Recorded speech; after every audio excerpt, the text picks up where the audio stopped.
ایوان عدالت میں انصاف کی گونج تو ہر روز سنائی دیتی ہے، مگر اس حصول انصاف کے لیے صرف ثبوت کافی نہیں ہوتے، بلکہ ضرورت ہوتی ہے ایک آواز کی، a counsel's voice, a voice that gives meaning to justice itself۔ آج ہم جس کیس کو ڈسکس کریں گے وہ اسی حوالے سے منسلک ہے، کلیرنس گیڈین ورسز وین رائٹ، ایک ایسا تاریخی کیس جس نے رائٹ ٹو کاؤنسل کو قانونی نظام کی بنیاد بنا دیا اور یہ پرنسپل سیٹ کر دیا کہ انصاف کے حصول کے لیے ہر انسان کو کاؤنسل ملنا اس کا بنیادی حق ہے۔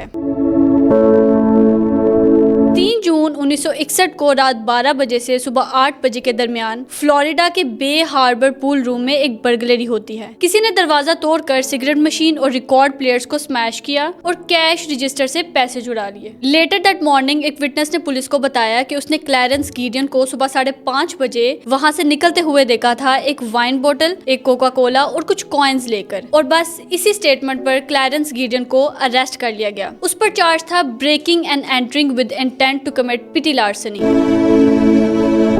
Now here's the twist۔ گیڈین چونکہ ایک غریب شخص تھا، لہٰذا اس کے پاس ایک وکیل کرنے کے پیسے نہیں تھے۔ کورٹ میں اس نے جج سے کہا، Your Honor, US Supreme Court says I have a right to be represented by counsel۔ لیکن جج نے جواب دیا، I'm sorry Mr. Gideon, Florida law allows me to appoint counsel only in capital cases۔ یعنی گیڈین نے کہا کہ مجھے رائٹ ٹو کاؤنسل کا حق حاصل ہے، لیکن جج نے یہ کہتے ہوئے انکار کر دیا کہ فلوریڈا لاء کے مطابق صرف ڈیتھ پینلٹی والے کیسز میں ہی وکیل ملتا ہے، باقی سب کو اپنا مقدمہ خود لڑنا پڑتا ہے۔ تو گیڈین نے اپنا ڈیفینس خود کیا، لیکن جیوری نے اسے گلٹی قرار دیا اور انفارچونیٹلی اسے 5 سال کی سزا سنا دی گئی۔ اس کے بعد گیڈین نے سب سے پہلے سپریم کورٹ آف فلوریڈا میں ریٹ آف ہیبیس کارپس کی پٹیشن دائر کی۔ اس نے موقف اختیار کیا کہ اس کا 6th امینڈمنٹ کے تحت دیا گیا رائٹ، یعنی کہ وکیل مقرر کرنے کا رائٹ ضائع کر دیا گیا ہے، لیکن سپریم کورٹ آف فلوریڈا نے اس کی یہ درخواست مسترد کر دی۔ لیکن کہانی یہاں ختم نہیں ہوتی۔ جیل کے اندر بیٹھ کے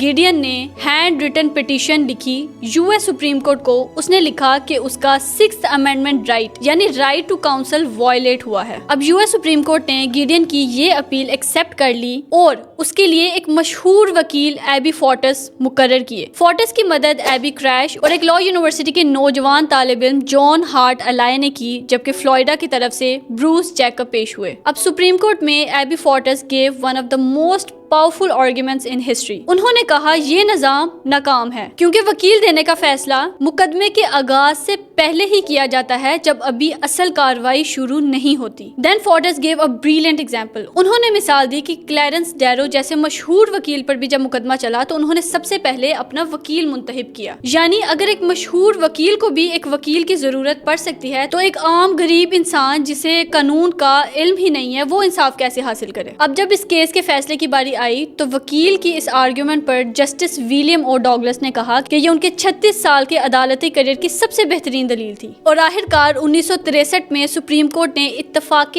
رائے سے فیصلہ دیا کہ right to counsel is a fundamental right essential for a fair trial, یعنی وکیل کا حق حصول انصاف کے لیے ایک بنیادی حق ہے۔ کورٹ نے کہا lawyers in criminal courts are necessities not luxuries, اور اگر کسی کے پاس وکیل کرنے کے پیسے نہ ہوں تو اسٹیٹ کو اس کے لیے فری لائر پرووائڈ کرنا ہوگا۔ اس فیصلے نے یہ رول بنا دیا کہ رائٹ ٹو کاؤنسل ہر کرمنل ڈیفینڈنٹ کا ایک فنڈامنٹل رائٹ ہے، چاہے وہ امیر ہو یا غریب۔ لیکن آخر یہ کیس اتنا اہم کیوں ہے؟ Because law is complex, the procedures are tough and evidence is also technical، اور ہر انسان کے پاس اتنا لیگل نالج نہیں ہوتا، اس لیے وکیل کا ہونا ضروری ہے۔ and without a counsel even an innocent person can be punished، اور اس چیز کو گیڈین کے کیس نے ہائی لائٹ کیا۔ اس کیس کے علاوہ بھی ہمیں رائٹ ٹو کاؤنسل کی مثال آئین پاکستان کے آرٹیکل 10A میں بھی ملتی ہے that protects the right to fair trial and also includes the right to legal representation، اور انٹرنیشنل لیول پر بھی article 11 clause 1 of Universal Declaration of Human rights 1948 کہتا ہے کہ ہر انسان کو رائٹ ٹو ڈیفینس ہو اور اس کے پاس اپنا وکیل ہو جو اسے ریپرزینٹ کر سکے۔ اسی کے ساتھ ساتھ ایسی اور بھی بہت سی مثالیں موجود ہیں جس سے رائٹ ٹو کاؤنسل کی اہمیت کا اندازہ لگایا جا سکتا ہے۔ اس فیصلے نے امریکی عدالتی نظام میں مساوی انصاف کی بنیاد رکھ دی، اور اس فیصلے کے بعد ہزاروں ایسے قیدی جنہیں وکیل کے حق سے محروم رکھا گیا تھا ان کے مقدمات بھی دوبارہ سنے گئے۔ یوں ایک عام سا قیدی کلیرنس گیڈین اپنی جدوجہد سے